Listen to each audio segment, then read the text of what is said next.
Esse é um imposto que é regressivo, que mais uma vez atinge mais ao cidadão mais simples, né? A justificativa, que é para evitar a sonegação, ela não é verdadeira. Em 2007 nós provamos isso. Tem uma lei que cuida desse tema, né? Hoje todas as transações, basicamente, serão ao longo dos próximos anos, serão sempre digitais, então cada vez se dificulta mais a sonegação, independente de uma nova tributação. E essa tributação ainda exporta imposto, né? Quer dizer, ainda gera menos competitividade para o setor produtivo brasileiro. Então não há nenhum ganho. Nós temos uma carga tributária alta, de quase 40% do PIB, que nós temos que trabalhar a reorganização dos tributos para que dentro de uma carga tributária que já é de país rico, a gente possa atender às demandas da sociedade e possa racionalizar o sistema de arrecadação do Estado brasileiro. O aviso foi dado para a equipe econômica, presidente? Quê? Que não passa, o aviso foi dado? Já falei com eles que não passa, mas eles sabem, o que eu digo a eles, o DEM está nisso desde 2007, quando foi derrubada a CPMF. Eu não posso ter ficado contra a CPMF no governo do PT e num governo que a agenda econômica é mais convergente com a que eu penso, defender a CPMF. E seria uma incoerência. E a pauta da Câmara e do Senado é comandada por dois deputados, dois políticos do Democratas. Então essa é uma agenda que vai ter muita dificuldade de avançar. Na Câmara eu digo que é praticamente impossível. Há outro Que essa caminho Câmara... para desonerar a folha, presidente? Claro que há outro caminho para desonerar a folha, né? Todos os países que são democracias fortes, que têm carga tributária parecida com a do Brasil, eles têm o seu sistema tributário, a maioria deles, num IVA nacional, que é o que a gente quer aprovar, e nenhum deles tributa a folha como nós tributamos. Então nós temos que pensar dentro do que nós temos 400 bi de desoneração. O que prevalece, deve se manter ou não. Então eu não acho que a CPMF vai ser uma solução para a gente poder reduzir o custo da contratação de mão de obra no Brasil. Os nomes vão ser escolhidos hoje e a partir do ano que vem o relator e o presidente começam a trabalhar, o relator da Câmara e o presidente do Senado, para que a gente possa vamos trabalhar, quer dizer, não necessariamente em reuniões formais, mas trabalhar, conversar, dialogar com deputados e senadores, para que num tempo rápido a gente chegue num texto que possa ser aprovado na comissão especial da Câmara, depois no plenário da Câmara, depois vá para o Senado. Presidente, eleitoral, presidente. E as perspectivas, as prioridades para 2020? Eu acho que esse ano foi um ano positivo para o Parlamento, um ano de mudança, de conflitos com o Poder Executivo no primeiro momento, que nos deu a oportunidade de fortalecer o papel do Parlamento, principalmente no orçamento público, com orçamento impositivo.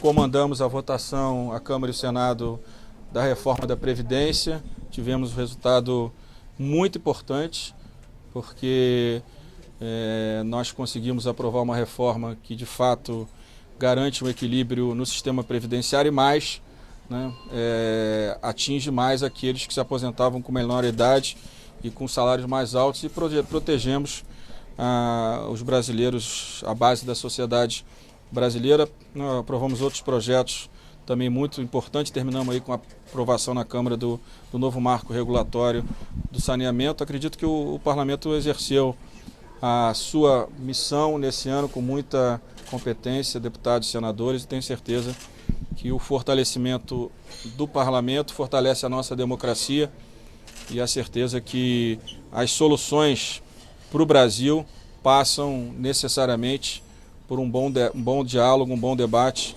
com o Poder Legislativo e com a liderança dos nossos deputados e senadores. Você acredita em veto no fundo eleitoral? Quê? Se o presidente vetar o fundo eleitoral. É o direito do presidente. Ele mandou o valor de 2 bi. O Congresso aprovou o valor, ratificou a posição do presidente nesse tema. Se ele vai vetar a sua própria proposta, é uma decisão dele. As pessoas me perguntam, você esteve com o presidente ontem, você tratou desse assunto? Não, eu não trato de assuntos que são de responsabilidade do Poder Executivo. Até porque eu não gosto quando o Poder Executivo tenta, né, interferir de forma demasiada nas agendas da Câmara. Então, o governo tem o direito de vetar e o parlamento vai ter o direito de ratificar o veto ou retificar o veto. Não sei, quem tem que responder isso é o governo que mandou a proposta. Nós decidimos, e eu acredito que tenha trabalhado para isso junto com os líderes, para que a gente aceitasse a proposta do governo, que para mim era mais racional, basicamente manter o valor da eleição anterior. Se ele vai vetar, é uma posição política dele, é um direito dele, caberá ao parlamento depois avaliar de que forma decide esse tema. Presidente, porque a proposta é dele, soa como uma provocação ao Congresso, você não acha? Eu acho que não. O que parece é que ele está olhando uma parte da sociedade que, com razão, tem críticas ao fundo eleitoral e fala para essa sociedade. Agora, imagina se o parlamento começar também a querer falar para uma parte da sociedade.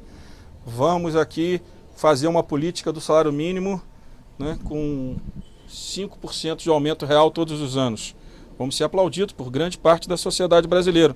Mas vamos obrigar o presidente da República a vetar esse projeto, porque ele não tem amparo no orçamento público. Vamos reduzir o preço do óleo diesel, que aliás é uma promessa que ele fez para os caminhoneiros ao longo da campanha. Aí ele vai chegar e vai vetar essa redução do óleo diesel. Vamos aprovar a anistia do Fundo Rural, 20 bilhões de reais de anistia, que foi uma promessa que o presidente Bolsonaro fez na campanha presidencial, que eu estou segurando desde o início desse ano a votação da anistia do Fundo Rural. Mas vamos aprovar, vamos falar para o produtor rural, que é uma base importante, né, de eleitores. Aí ele vai ser obrigado a vetar porque não há base orçamentária para uma anistia de 20 bi. Então, se começar esse jogo, né, da gente, em vez de priorizar a nossa responsabilidade, priorizar a pressão de segmentos da sociedade, nós vamos gerar uma insegurança na relação entre o Poder Executivo e o Poder Legislativo. Mas financiamento público precisa ser revisto. Financiamento público, o senhor acha que precisa ser revisto? Eu acho que o financiamento público existe na Espanha, existe na Alemanha, existe em vários países. Eu acho que, como há uma crítica aos partidos políticos e à política, a sociedade radicaliza muito nesse tema.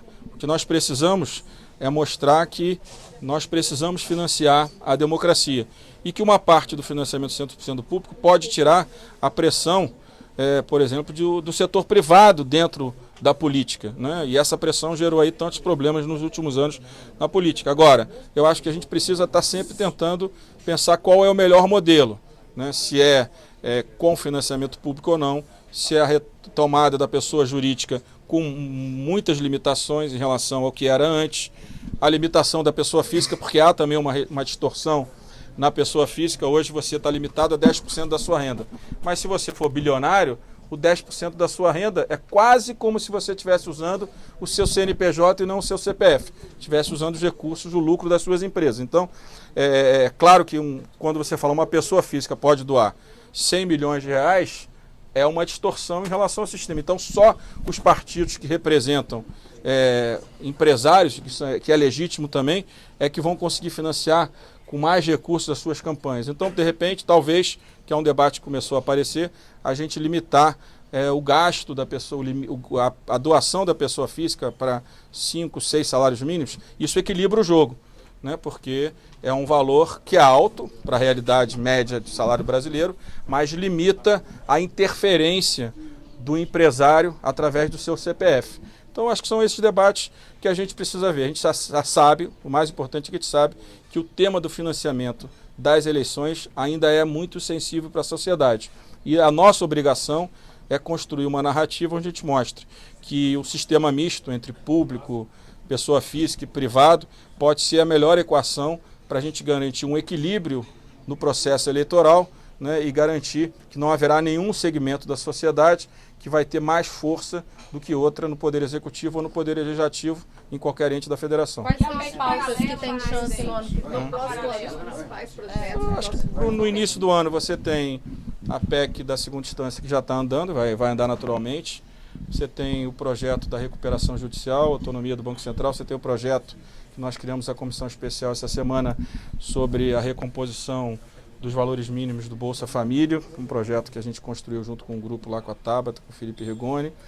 Nós temos falei da recuperação judicial. Banco Central autônomo em 2020, autonomia, presidente? acredito que está maduro, está pronto para votar, autonomia do Banco Central. Pacto Federativo. O Pacto Federativo quando chegar do Senado, né, sem dúvida nenhuma. PEC do gatilho. A reforma administrativa e tributária, sem dúvida nenhuma, eu acredito que elas vão andar e espero privatização, tem a da Eletrobras, eu dependo do Senado. O Senado ainda tem uma posição crítica à proposta que está colocada. Sem uma harmonia com o Senado é difícil a matéria tramitar na Câmara dos Deputados. PEC paralela, nós precisamos, do meu ponto de vista, mas depende da CCJ, reduzi-la ao que foi combinado, que era a gente tratar de estados e municípios. Os outros temas são todos importantes, mas o que tem de receita é difícil passar na Câmara, porque é tributar o agronegócio. A gente tentou no início da votação da Previdência, não conseguimos, e vai gerar 100 bi de despesa, que significa que nós perderemos 100 bilhões de economia. Então acho que esses são temas muito importantes, nós entendemos o que o Senado fez, mas acredito que reduzir a economia que foi colocada não ajuda ao Estado e não ajuda a sociedade brasileira. O senhor defende a autonomia do Banco Central? Sempre defendi a autonomia do Banco Por que é Central. importante?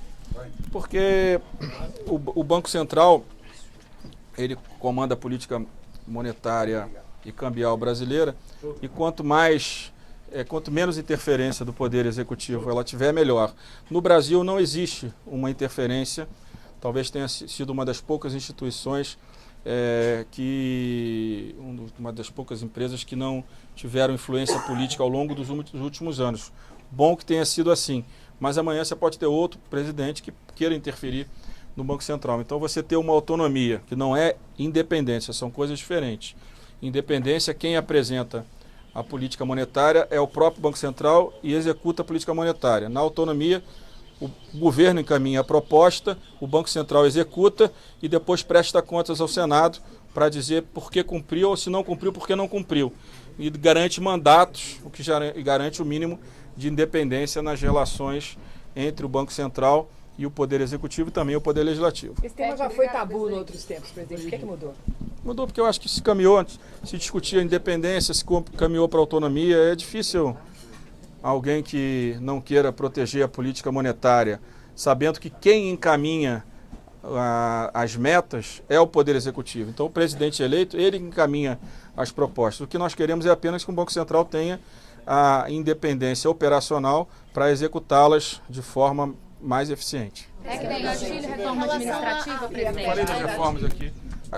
Isso tudo está na nossa pauta e a gente espera até ali o mês de agosto ter isso tudo aprovado na Câmara dos Deputados. Por que a relação com o governo melhorou no segundo semestre? O que ainda é preciso ser feito para melhorar mais ainda em 2020? Acho que a relação, essa relação para mim é a relação que melhor atende ao parlamento, com um bom diálogo e com uma grande independência, né? Imaginar que o Brasil poderia, igual aos outros países democráticos, ter um orçamento de fato impositivo, o que fortalece aquilo que foi aprovado no orçamento, era um sonho de muitos, não apenas no parlamento, mas também na própria sociedade há muitos anos, e só com uma relação mais independente em relação ao executivo que nós conquistamos. Então acho que a manutenção desse bom diálogo, mas com a independência entre os poderes, vai fortalecer também no próximo ano e nos outros o papel da Câmara e do Senado na política nacional. Mas a articulação ainda não está atendendo. Não, o Ramos tem ajudado muito, né? Quero fazer aqui um agradecimento público ao ministro Ramos, tem nos ajudado